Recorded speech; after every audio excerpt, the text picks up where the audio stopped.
Operation सिंदूर पर 7 मई 2025 को हुई प्रेस कॉन्फ्रेंस के दौरान भारत ने अपनी प्रतिक्रिया को केंद्रित, संतुलित और गैर उत्तेजक बताया था। यह विशेष रूप से स्पष्ट किया गया था कि पाकिस्तानी सैन्य ठिकानों को निशाना नहीं बनाया गया। साथ ही दोहराया गया कि भारत में किसी भी सैन्य लक्ष्य पर हमले का उचित जवाब दिया जाएगा।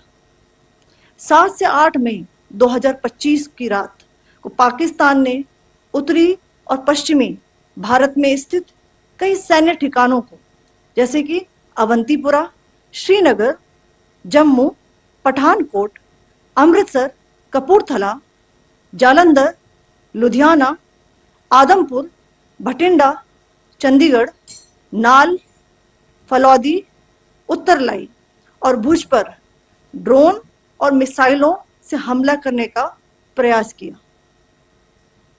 इन हमलों को इंटीग्रेटेड काउंटर यूएस ग्रिड और वायु रक्षा प्रणालियों द्वारा निष्क्रिय कर दिया गया।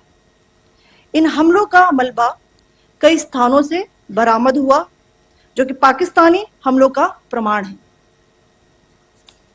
On the night of 7th May 2025, Pakistan attempted to engage a number of military targets in northern and western India using drones and missiles. These places included Avantipura, Srinagar, Jammu, Pathankot, Amritsar, Kapurthala, Nal, Jalandhar, Ludhiana, Adampur, Bhatinda, Chandigarh, Falodi, Uttarlai, and Bhuj. These were neutralized by the integrated counter unmanned aerial system and other air defense systems. The debris of these attacks is now being recovered from a number of locations that prove the Pakistani attacks. आज सुबह भारतीय सशस्त्र बलों ने पाकिस्तान के कई स्थानों पर वायु रक्षा रडार और प्रणालियों को निशाना बनाया।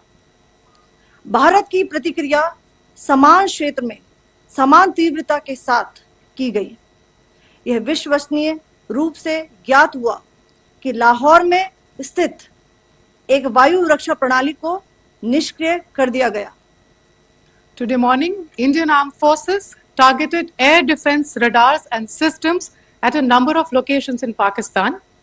Indian response has been in the same domain with the same intensity as Pakistan. It has been reliably learnt that an air defense system at Lahore has been neutralized. Pakistan ने नियंत्रण रेखा पर आकरण गोलीबारी की तीव्रता बढ़ा दी है, जिसमें कुपवाड़ा, बारामूला, उरी, पुंछ, मेंढर और राजौरी क्षेत्रों में मोर्टार और भारी तोपखाने का इस्तेमाल किया जा रहा है।